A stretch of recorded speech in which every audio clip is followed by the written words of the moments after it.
तो सैयद जफर इस्लाम, आप ये कह रहे हैं कि गरीबों के हाथ में भी पैसा आया है और यही वजह है कि चाहे वो फिच हो, चाहे वो S&P हो, चाहे वो मूडीज हो, उन्होंने लगातार हमारी जीडीपी का आकलन जो है आने वाले दिनों में वो बढ़ा दिया है। स्वामी जी, अब ये भी क्या शाखा में जाने लगे हैं S&P और मूडीज वाले?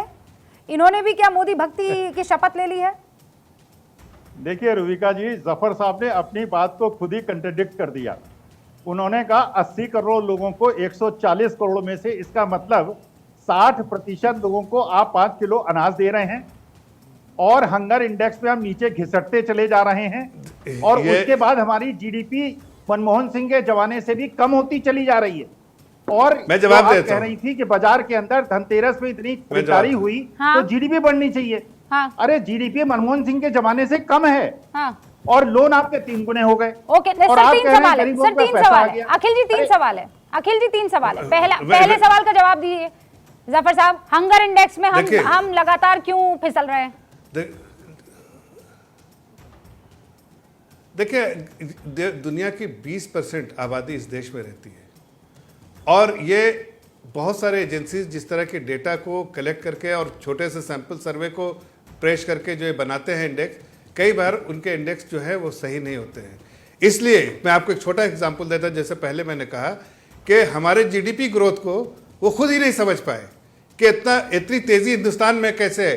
जब देखा उन्होंने तो आप IMF जैसी, वर्ल्ड बैंक जैसी ऑर्गेनाइजेशन, उन्होंने रिवाइज किया अपने नंबर को और ये मैं 2 बार रिवाइज किया IMF ने कि यस, अगर देश की अर्थव्यवस्था हिंदुस्तान की अच्छी है, बाकी जगह की नहीं। इन्फ्लेशन रेट आपने सही कहा नीचे जा रहा है, आगे फोरकास्ट भी नीचे है, लेकिन ये इन्फ्लेशन किस वजह से था? इन्फ्लेशन था पहले जो बढ़ा था वो जो सप्लाई चेन जो डिसरप्शन आया था, सप्लाई नहीं हो पा रही थी। आप कोविड के समय से देखिए, पहले कोविड था, माल प्रोड्यूस नहीं हो रहा है लेकिन खरीदने वाले बहुत हैं। ये जफर साहब जो कह रहे हैं, उसके बाद आप उससे जितना अग्री करें या नहीं करें, लेकिन ये जो इंडेक्स विंडेक्स वाले नहीं, जो एक सेकंड सही साहब, एक सेकंड बस थोड़ा सा मैं ऐड कर देना चाहती हूँ। ये जो hunger index, happiness index, media independence index, इन इंडेक्सों पर पता नहीं क्यों मेरा तो दिल नहीं करता यकीन करने का। सर इसलिए नहीं करता है अखिल जी, पाकिस्तान और श्रीलंका के पास खाने को है नहीं, लेकिन हंगर इंडेक्स में हमसे ज्यादा है। UAE में कोई प्राइवेट मीडिया है नहीं सर, लेकिन प्रेस फ्रीडम में वो हमसे ज्यादा है। अफगानिस्तान लड़कियों को पढ़ने के लिए नहीं भेजता है सर, लेकिन एकेडमिक और विमेन फ्रीडम में वो हमसे ऊपर है। अब मैं कैसे यकीन कर लूं इस इंडेक्स वाले पूरे ड्रामे पर? मैं आपको रुबिका जी करा देता हूं, मैं आपको यकीन करा देता हूं। अफगानिस्तान का एक क्रिकेटर अहमदाबाद की सड़कों में, जो हमारे विश्वगुरु का खुद का राज्य है, सुबह 4 बजे जाके सड़क के किनारे सोते हुए लोगों को नकद रुपया बांटता है। जय हो। ये है देश की स्थिति। और आप कह रही हैं वहां खाने को नहीं मिलता, ये मीडिया के अनुसार मत चलिए। नहीं और अगर सर आप मीडिया के अनुसार चल रहे हैं स्वामी जी, मैं बताती हूँ क्यों। ये क्रिकेट खेल पा रहे हैं। सुनिए ना, मैंने पहला सेंटेंस आपने बोल दिया, अब मुझे बोलने दीजिए।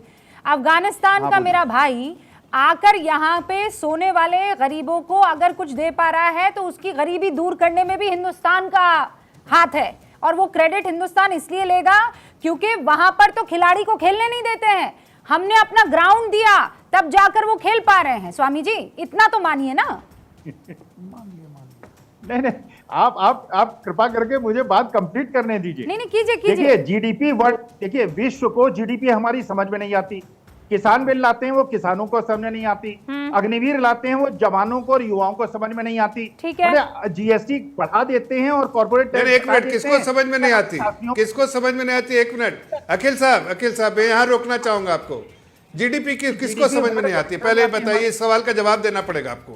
उसके बाद कहा था कि जीडीपी वर्ल्ड जो IMF और बाकी लोग हैं उनको समझ में नहीं आती। अरे किसानों को किसान बिल समझ में नहीं आता, यहाँ की जीएसटी बढ़ा देते हैं, ऐसा नहीं कहा मैंने, घटा देते हैं। ऐसा नहीं कहा मैंने, कहा कि हिंदुस्तान में जो तेजी है उन लोग उसको समझ नहीं पाए, इसलिए जो उन्होंने फोरकास्ट किया उस फोरकास्ट को रिवाइज करना पड़ा। हिंदुस्तान में अर्थव्यवस्था अच्छी है, इसलिए आप बड़े-बड़े पूंजीपतियों के ऋण माफ कर देते हैं। आप देखिए, और आप किस इकोनॉमी से कंपेयर किसानों के करेंगे? ऋण माफ आप नहीं चलिए, करते। ये कौन सा किस इकोनॉमी से कंपेयर करेंगे? आप देश ये की कौन सा अर्थव्यवस्था अच्छा? को किससे कंपेयर करेंगे? अरे आप बताइए, गरीबों का भाई, 1 लाख हमारे रुपए यहाँ माफ नहीं तेजी करते, है, और आप हमारे यहाँ जी वाले निवेश हो जो रहा है, हमारे हमारे हैं, यहाँ उनका गरीबों 5,500 का करोड़ माफ कर देते 13.5 हैं। करोड़ आप लोग, पूंजीपति 13.5 लाख लोग करोड़ गरीबी माफ रेखा कर देते से, हैं, और मिडिल गरीबों का क्लास 1 से, रुपया माफ लोअर कर मिडिल देते हैं। क्लास में एक आ सेकंड, गए। एक सेकंड, एक नहीं, सेकंड। 13.5 सर, करोड़ लोग जो है वो लोअर मिडिल, अरे एक सेकंड, लोअर मैं आंकड़ों की बात कर रहे थे, हम तो सब भावुक हो गए। मैं तो आंकड़ों की बात कर रही हूँ, मैं दोबारा आंकड़ों पर लेकर आती हूँ आपको। अखिल जी, मुझे आपकी मुस्कान सच में बड़ी पसंद आई है। मेरे अच्छी है, अच्छी है। हाँ नहीं, अच्छी अच्छी बात है। है ये। अब दुष्यंत नागर और शरद कोहली साहब, मैं आपके सामने ये राउंड छोड़ रही हूँ। अब मुझे ये बता दीजिए दुष्यंत भाई, यूएसए की ग्रोथ रेट 50%, चाइना की 80%, जापान की 30%, जर्मनी की 5%, हिंदुस्तान की ग्रोथ रेट 150%, और हम कह रहे हैं हम डूब रहे हैं। भाई हमारा साइज बड़ा है, और हमारी तो? हमारा जो कृषि क्षेत्र है हाँ। वो लगातार तरक्की कर रहा है। तो मानिए ना, फिर तरक्की अरे कर तो रहा है। मैंने मना ही नहीं किया। जब लॉकडाउन था, दुनिया बंद थी, तो भी हमारा एग्रीकल्चर सेक्टर 3.5% की विकास दर के साथ आगे बढ़ रहा था। लेकिन मैं एक गंभीर बात कहना चाहता हूँ। आपने बहुत बढ़िया सवाल पहले राउंड में पूछा कि भाई हमारे यहाँ तो इतनी सेल हुई है धनतेरस पे। देखिए जी, हमारे यहाँ 41 लाख लोग ऐसा है जो 1 करोड़ रुपया कमाता है महीने का। एक वर्ग है जिसकी परचेजिंग पावर है, मैं स्वीकार कर रहा हूँ, उन्होंने खरीदा है, बिक्री हुई है, गोल्ड खूब बिका है, लेकिन आम आदमी का हाथ टाइट है। ये शरद जी इसमें संशोधन कर सकते हैं अगर मैं गलत हूं। नहीं, एक सेकंड शरद जी, ये घूम फिर कर मामला वही आ रहा है कि खरीदारी करने सिर्फ टाटा, अंबानी, बिरला और अडानी साहब के परिवार वाले ही निकल रहे हैं। दुष्यंत नागर के घर से कोई नहीं निकल रहा। और मैं अपने आप को भी जोड़ दूं सर? हाँ जोड़ लो आप, और हम 1 करोड़ से कम ही महीने का कमाते हैं। हाँ शरद जी जवाब दीजिए। जफर इस्लाम साहब रुक कर रही हूँ 1 सेकंड। हाँ आपने धनतेरस की बात करी तो मैं धनतेरस पे ही रहता हूँ। हाँ धनतेरस वाले दिन 50,000 करोड़ की कुल मिला के प्रवीण खंडेलवाल जी बैठे हैं, वो कंफर्म करेंगे 50,000 करोड़ की कम से कम बाइंग हुई है। आपका दुष्यंत जी का कहने का मतलब ये है कि सारी की सारी 50,000 करोड़ की बाइंग सिर्फ अंबानी जी ने, अडानी जी ने या टाटा ने। नहीं सर, 41 लाख हैं। आप अंबानी को नाराज हो जाएंगे, वो बेचारे की ये दुष्यंत हर जगह उन्हीं को बोलता रहता मार्केट गया था, मैं मार्केट गया था, एक नहीं 3-4 मार्केट में मैं गया, और वहां पर आप आने की खड़े होने की जगह नहीं थी। रूबिका, आप तो स्टूडियो में बिजी होंगी, शायद आप नहीं जा पाई होंगी, पर मुझे मौका मिला था।